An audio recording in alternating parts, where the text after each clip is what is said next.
तो मैं सुबोध दीक्षित आपका पुनः स्वागत करता हूँ। प्राकृतिक खेती कितनी महत्वपूर्ण है हम सब के लिए, ये बात अब जग जाहिर हो चुकी है। प्राकृतिक खेती कैसे करनी है, प्राकृतिक खेती का सही प्रारूप क्या है, ये हम अपनी आगे की बातों में जानेंगे। आज आप देख रहे होंगे कि ये किसान भाई हमारे आलू जो कि प्राकृतिक आपको कहीं मिले, ऐसा संभव अब हो नहीं पा रहा है, क्योंकि इसमें कई प्रकार के स्प्रे होते हैं। लोग उसके साइज़ को लेकर के बहुत चिंतित रहते हैं कि बड़ा हो और ज़्यादा उत्पादन हो। इसके लिए पूरी बेल्ट, जो कि आप देखेंगे कानपुर शहर से लेकर के कन्नौज तक पूरा आलू फोकस्ड है। आलू के कैश क्रॉप होने की वजह से बड़ी इसका महत्व है और आलू हमारे सब्जियों का राजा माना जाता है। और आलू के बिना कोई भी सब्जी और कोई भी डिश आजकल नहीं बनती है। चिप्स भी बहुत पसंद की जाती हैं। लेकिन क्या ये आलू प्राकृतिक हो जाए तो कितना अच्छा ये होगा। वीडियो बनाने का माध्यम यही है, क्योंकि आलू एक बहुत बड़ा टॉपिक है। आलू कैसे अच्छी हो सकती है, कैसे उत्पादन अच्छा हो सकता है, हम इस पे आज चर्चा करेंगे, क्योंकि ये हमारे किचन का सबसे इम्पॉर्टेंट चीज़ है। मुझे खुद आलू बहुत पसंद है, आपको भी शायद आलू बहुत पसंद है। तो क्यों ना हम इस आलू को सुरक्षित करें। ये वीडियो यही बताने का प्रयास कर रहा है आप सबको कि आलू कैसे अच्छा बने। अब ये किसान है, ये जो उत्पादन है इस खेत में, बड़े चमत्कारी बात ये हुई कि इसकी मिट्टी को खींच करके लेवल किया गया।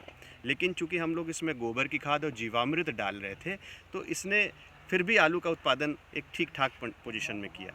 लेकिन ये आलू कल रात में हम सब लोगों ने बैठ करके इसका आनंद लिया भून करके, जो कि बहुत ही स्वादिष्ट लगा। और उसमें ये देखा कि इसके स्वाद में एक अलग ही हालांकि ये चिप्सोना प्रकृति का आलू है, जो कि बड़ा ही स्वादिष्ट माना जाता है। शुगर फ्री आलू के तौर पे भी लोग इसको जानते हैं। तो इसके स्वाद में बड़ा अंतर हुआ। मैं उसी समय मैं दूसरे खेत में उसी आलू का आनंद लेने पहुंचा, तो मैंने महसूस किया कि इसमें स्वाद में और उसमें स्वाद में बहुत फ़र्क था। और वाकई काफ़ी मात्रा में खा लेने के बाद भी किसी प्रकार की अपच या कोई शिकायत नहीं थी। उसके बाद एक गिलास दूध भी पिया गया, लेकिन मैं देखता हूँ कि कोई ऐसा उसमें नुकसान नहीं पहुँचा। इवन उसी परिस्थिति में हम ज़्यादा मात्रा में यदि वो केमिकल वाली आलू खा लिए होते तो निश्चित तौर पे उसका प्रभाव पड़ सकता था। तो ये आलू एक विषय ये आ रहा है कि कैसे हम इसको और बेहतर बना सकें। तो प्यारे दोस्तों, जो बात मैं पहले भी कहता रहता हूँ, आज भी कहूँ, यही बात मैं आपसे कहना चाहता हूँ कि जो इसमें जहर है वो डालना बंद करिए। उसको उसके लिए एक दृढ़ संकल्प करना पड़ेगा।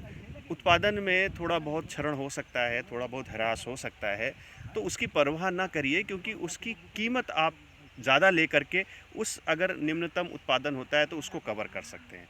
किंतु ये एक ऐसी शुरुआत होगी कि जो व्यक्ति पैसे दे करके उस आलू को खा रहा है, उसके अंदर ये आत्मसंतुष्टि होगी कि उसने एक जहर मुक्त आलू खाया है। और फिर उसका स्वाद यकीनन एक विश्वास के साथ और बढ़ेगा और हम उससे जो भी डिशेज़ हैं वो बना सकते हैं। मैं इस वीडियो के माध्यम से ये भी जो सरकारी प्रतिनिधि हैं या सरकार है या हमारे भाई जो स्टार्टअप करना चाहते हैं, तो हम उनको ये भी कहना चाहते हैं, चूँकि मैं देख रहा हूँ कि यहाँ से लेकर के आलू के बेल्ट में किसी भी प्रकार की चिप्स की फैक्ट्री या चिप्स से बने उत्पादों का कोई संयंत्र नहीं लगा है। तो लोग आगे आएँ, इस पे विचार करें और ऐसा कोई यूनिट लगाएं जिससे कि यहाँ ही चिप्स बन सकें, या सब्सिडी लेकर के भी कोई संयंत्र लगाया जा सकता है स्टार्टअप के तौर पे, जो कि मुझे लगता है कि निश्चित तौर पे सफल होगा। और ये जो उत्पादन है ये शुद्ध ऐसे हो सकता है कि हमने जो गौ आधारित खेती है उसको हम इसमें समाहित करें।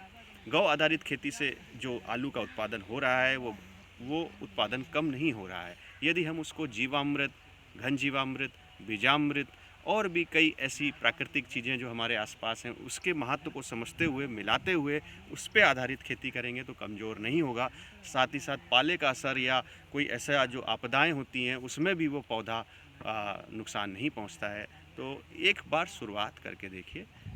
नफ़ा नुकसान हर चीज़ में नहीं सोचा जाता है। स्वास्थ्य से बढ़कर कुछ नहीं होता है। जहर डालते वक्त किसान को भी उतनी ही चोट और नुकसान पहुंचता है जितना खाने वाले को होता है। तो मानवीयता के आधार पर खेती हो, उसके लिए हम अपने से जुड़े किसानों को ये बात समझाएं। किसान भाई में जो स्वयं समझ सकते हैं वो इस बात को समझते हुए आगे आएँ और एक शुरुआत करके देखें। और हम और सरकार और सब लोग ये प्रयास कर रहे हैं कि जैविक उत्पादों की कीमत आपको उचित मिल सकें, जिससे अगर प्रारंभिक के एक फसल या 2 फसल में जो ह्रास होता है वो ह्रास कवर किया जा सके। तो एक शुरुआत होनी चाहिए और ये अब उचित समय है।